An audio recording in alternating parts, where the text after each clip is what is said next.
कल ईरान के कतर में अमरीकी फौजी अड्डे पर हमले के चंद घंटे बाद ही अमरीकी सदर डोनाल्ड ट्रंप ने अपने एक सोशल मीडिया बयान में ईरानी हमले को कमज़ोर करार दिया और हमले से पहले आगाह करने पर ईरान का शुक्रिया अदा कर दिया। और फिर कुछ देर बाद ही ट्रंप ने सोशल मीडिया पर ऐलान कर दिया कि ईरान और इसराइल ने जंगबंदी पर इत्तफाक कर लिया है, मगर जंगबंदी के लिए उनकी जानिब से दी गई टाइमलाइन के बाद भी ईरान और इसराइल ने एक दूसरे पर जंगबंदी की खिलाफ वर्जी के इल्जामात लगाए, जिसके बाद अब ट्रंप का इस हवाले से सख्त बयान सामने आया है। नीदरलैंड के शहर हेग में नेटो के इजलास में शिरकत के लिए जाने से पहले आज ट्रंप ने मीडिया से गुफ्तगू करते हुए इंतहाई सख्त अंदाज में कहा कि मुझे ये बात पसंद नहीं आई कि जैसे ही हमने मुआहदा किया तो इसराइल ने हमला कर दिया। मेरा ख्याल है कि इसराइल ने मुआहदे की खिलाफ वर्जी की है, ईरान ने खिलाफ वर्जी की, लेकिन इसराइल ने भी खिलाफ वर्जी की। जैसे ही हमने मुआहदा किया इसराइल ने हमला कर दिया और इतने ज़्यादा बॉम्ब गिराए जो मैंने पहले कभी नहीं देखे थे। मैं इसराइल से खुश नहीं हूँ। जब मैंने कहा कि तुम्हारे पास अब 12 घंटे हैं तो इसका मतलब ये नहीं था कि तुम पहले ही घंटे में जाकर उन पर सब कुछ गिरा दो। इसलिए मैं उनसे खुश नहीं हूँ, मैं ईरान से भी खुश नहीं हूँ। लेकिन अगर इसराइल ने आज सुबह सिर्फ इसलिए हमला किया कि एक रॉकेट जो शायद गलती से दागा गया और कहीं गिरा भी नहीं था, तो मैं इस पर वाकई नाराज़ हूँ, मैं इससे खुश नहीं। These guys got to calm down. It's ridiculous. I didn't like plenty of things I saw yesterday. I didn't like the fact that Israel unloaded right after we made the deal. They didn't have to unload. And I didn't like the fact that the retaliation was very strong.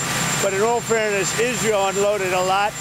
And now I hear Israel just went out because they felt it was violated by one rocket that didn't land anywhere. That's not what we want, I'll tell you. And I'm telling you, I'm not happy about that, Israel, either. All I do is play both sides. Israel, calm down, because they went on a mission this morning. I got to get Israel to calm down now. I think they both violated it. I don't think I'm not sure they did it intentionally. They couldn't rein people back. I don't like the fact that Israel went out this morning at all, and I'm going to see if I can stop it. Do you believe that Iran is still committed to peace? Yeah, I do. They violated it, but Israel violated it too. Are you questioning if Israel is committed? Israel, as soon as we made the deal, they came out and they dropped a load of bombs, the likes of which I've never seen before. The biggest load that we've seen. I'm not happy with Israel. You know, when I say, okay, now you have 12 hours, you don't go out in the first hour and just drop everything you have on them. So I'm not happy with them. I'm not happy with Iran either. But I'm really unhappy if Israel's going out this morning because of one rocket that didn't land, that was shot, perhaps by mistake, that didn't land. I'm not happy about that. Trump जो माजी के किसी भी अमरीकी सदर से ज़्यादा Israel के हामी ख्याल किए जाते हैं, और ट्रंप ने इसराइल के लिए वो कुछ किया जो माजी के किसी सदर ने नहीं किया। ईरान की न्यूक्लियर तंसीबात पर बॉम्ब गिरा दिए। उन्होंने इसराइल की तरफ से सीज़ फायर की खिलाफवर्जी करते हुए ईरान पर बॉम्ब गिराने पर इसराइल के लिए वो सख्त अल्फाज इस्तेमाल किए जो माजी में किसी अमरीकी सदर ने नहीं किए। और ये एक बार फिर सदर ट्रंप की अनप्रिडिक्टेबल शख्सियत की निशानदही करता है। इसके अलावा इस दौरान ट्रंप की जानिब से सोशल मीडिया पर एक बयान भी सामने आया, जिसमें उन्होंने इसराइल को मुखातिब करते हुए कहा कि इसराइल, इन बॉम्ब्स को मत गिराओ, अगर तुमने ऐसा किया तो ये एक बड़ी खिलाफ वर्जी होगी, अपने पायलट्स को फौरन वापस बुलाओ। इसके अलावा ट्रंप ने एक पोस्ट में यह भी कहा कि चीन अब ईरान से तेल खरीदना जारी रख सकता है। उम्मीद है कि चीन अमेरिका से भी वाफर मिकदार में खरीदारी करेगा। इसको मुमकिन बनाने का एजाज़ मेरे लिए बाइसे फ़ख्र है। जबकि अमरीकी मीडिया के मुताबिक मीडिया से गुफ्तगू के बाद ट्रंप ने अपने सरकारी जहाज़ एयरफोर्स वन में इसराइली वज़ीर आज़म नेतन्याहू को फ़ोन करके उन्हें ईरान पर मज़ीद हमलों से रोक दिया है। और इसराइल और अमरीकी हुक्काम के मुताबिक नेतन्याहू ने ट्रंप के दबाव में आकर ईरान पर किए जाने वाले हमले को नुमायां तौर पर महदूद कर दिया है। इस हवाले से अमरीकी न्यूज़ वेबसाइट एक्सियोस ने अपनी रिपोर्ट में लिखा है कि मीडिया से गुफ्तगू के बाद ट्रंप ने एयरफोर्स वन में नेटो इजलास के लिए रवाना होने से पहले नेतन्याहू से फ़ोन पर बात की और ईरान पर हमले रोकने का मुतालबा कर दिया।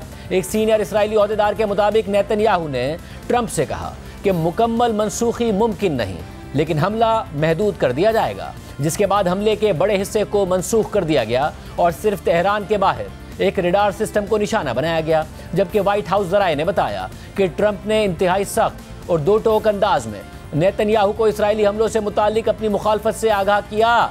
जरिए के मुताबिक सदर ट्रंप ने नेतन्याहू को वाज़ेह तौर पर बताया कि जंगबंदी को बरकरार रखने के लिए ये करना ज़रूरी है, और नेतन्याहू ने भी सूरत हाल की संगीनी और सदर ट्रंप के खदशात को अच्छी तरह समझ लिया। इस गुफ्तगू के बाद सदर ट्रंप ने एक बार फिर सोशल मीडिया पर पोस्ट करते हुए लिखा कि इसराइल अब ईरान पर हमला नहीं करेगा। तमाम तैयारे ईरान की जानिब एक फ्रेंडली प्लेन वेव देते हुए वापस आ जाएंगे, किसी को भी नुकसान नहीं पहुंचेगा, जंगबंदी नाफिज है, इस मामले पर तवज्जो देने का शुक्रिया। इसी तरह इस्राएली वज़ीर आज़म नेतन्याहू के दफ्तर ने भी ट्रंप और नेतन्याहू की कॉल की तस्दीक करते हुए एक पोस्ट में कहा है कि जंगबंदी आज सुबह 7 बजे के लिए तय थी और सुबह 3 बजे इसराइल ने तेहरान के मरकज़ में भरपूर हमला किया, जिसमें ईरानी रेजीम के अहदाफ को निशाना बनाया गया और बसीज फोर्स और ईरानी सिक्योरिटी फोर्सेस के सैकड़ों एहलकारों को मारा गया। जंगबंदी के नाफिज होने से कुछ देर पहले ईरान ने मिसाइलों की एक बारिश कर दी, जिनमें से एक ने बेरशिबा में हमारे 4 शहरियों की जान ले ली। इसके बाद 7 बजे जंगबंदी नाफिज हो गई, मगर 7:06 पर ईरान ने इसराइली इलाके पर एक मिसाइल फायर कर दिया और फिर 10:25 पर मजीद 2 मिसाइल दागे गए। ये मिसाइल या तो रोक लिए गए या खुले इलाकों में गिरे और इन हमलों से कोई जानी नुकसान नहीं हुआ। ईरान की खिलाफ वर्जियों के जवाब में इसराइली फिजाइया ने तेहरान के करीब एक रडार सिस्टम को तबाह कर दिया और सदर ट्रंप और वज़ीर आज़म नेतन्याहू के दरमियान होने वाली गुफ्तगू के बाद इसराइल ने मजीद हमलों से गुरेज किया। इसराइल ईरान पर जंगबंदी की खिलाफ वर्जी का इल्ज़ाम लगा रहा है और इसके जवाब में तेहरान में महदूद हमले का दावा कर रहा है और इस सिलसिले में उसने तेहरान में रडार सिस्टम को निशाना बनाया है। तेहरान में होने वाले इस इसराइली हमले की एक CCTV फुटेज भी सामने आई है, जिसमें एक इमारत पर इसराइली हमले से होने वाले धमाके के असरात देखे जा सकते हैं, जो आपके सामने स्क्रीन पर मौजूद है। जबकि ईरान की तस्नीम न्यूज़ एजेंसी के मुताबिक ईरान की पासदारान इनकलाब ने कहा है कि उन्होंने जंगबंदी से पहले ईरान में होने वाले इसराइली हमलों के जवाब में मिसाइल दागे हैं। टाइम्स ऑफ इसराइल के मुताबिक ईरान ने बेरशिबा पर 6 मिसाइलों से हमला किया है, जिसके नतीजे में 4 इसराइली हलाक और 22 जख्मी हो गए हैं। इसके अलावा तल अवीव और वस्ती इसराइल में भी धमाकों की आवाज़ें सुनी गई हैं। ईरान की जानिब से इसराइल में होने वाले ताज़ा हमलों की वीडियोज़ भी सामने आई हैं, जिनमें तबाही के मनाजिर वाज़ेह तौर पर देखे जा सकते हैं। बेरशिबा में इमारत पर हमले की CCTV वीडियो समेत मुख्तलिफ वीडियोज़ सामने आई हैं, जिनमें मिसाइल इमारत से टकराते हुए देखा जा सकता है। इसके अलावा हमले के बाद सामने आने वाली वीडियोज़ में हमले के नतीजे में होने वाली तबाही के मनाजिर देखे जा सकते हैं और इस वक्त आप अपनी स्क्रीन पर तबाहशुदा इमारत के मलबे को देख सकते हैं। इमारत का एक हिस्सा मुनहदिम हो गया है, सड़क पर मौजूद गाड़ियाँ भी तबाह हो गई हैं। इन हमलों से पहले इसराइल ने भी ईरान में मुख्तलिफ इलाकों में हमले किए हैं, जबकि ईरान के प्रेस TV के मुताबिक ईरानी एयर डिफेंस ने तेहरान में एक और इसराइली हर्मेस ड्रोन को मार गिराया है।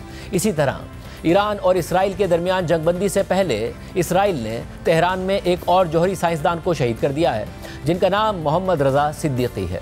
और इसके साथ ही 13 जून से शुरू होने वाले इसराइली हमलों में शहीद होने वाले ईरानी जौहरी साइंसदानों की तादाद 17 हो गई है। जबकि इन हमलों से मुताल्लिक इसराइली फ़ौज ने कहा है कि उन्होंने मगरबी ईरान के अंदर 8 बैलिस्टिक मिसाइल लॉन्चर्स को तबाह कर दिया है।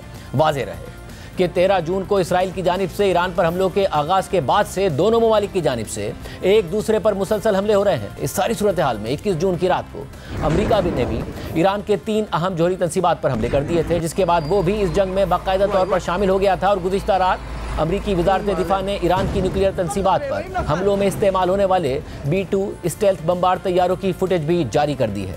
अमेरिका की जानिब से हमलों के जवाब में ईरान ने कल रात कतर में मौजूद अमेरिका के अल उदेद बेस पर 14 मिसाइल दाग दिए थे। ताहम इन हमलों में कोई जानी नुकसान रिपोर्ट नहीं हुआ, जबकि ज़्यादातर मिसाइल गिरने से पहले ही इंटरसेप्ट कर लिए गए थे। कतर और सऊदी अरब समेत दीगर खलीजी ममालिक ने कतर में इसराइली हमलों की मजम्मत कर दी थी। ईरानी मीडिया पर ईरानी पासदारान इनकलाब के सरबराह जनरल पाकपुर की जानिब से हमले के ऐलान की वीडियो भी जारी कर दी गई। बिस्मिल्लाहिर्रहमानिर्रहीम वला हौला वला कुव्वता इल्ला बिल्लाह अल-अली अल-अज़ीम।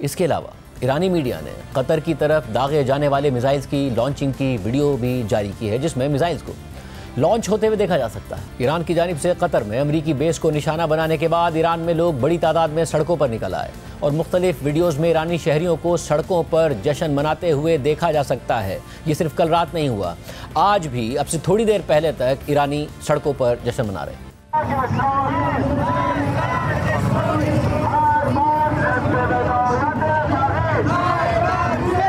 ये देखिए, ये नारे लगाने के लिए लोग बाहर आए हैं, मार बार इजराइल, मार बार अमेरिका।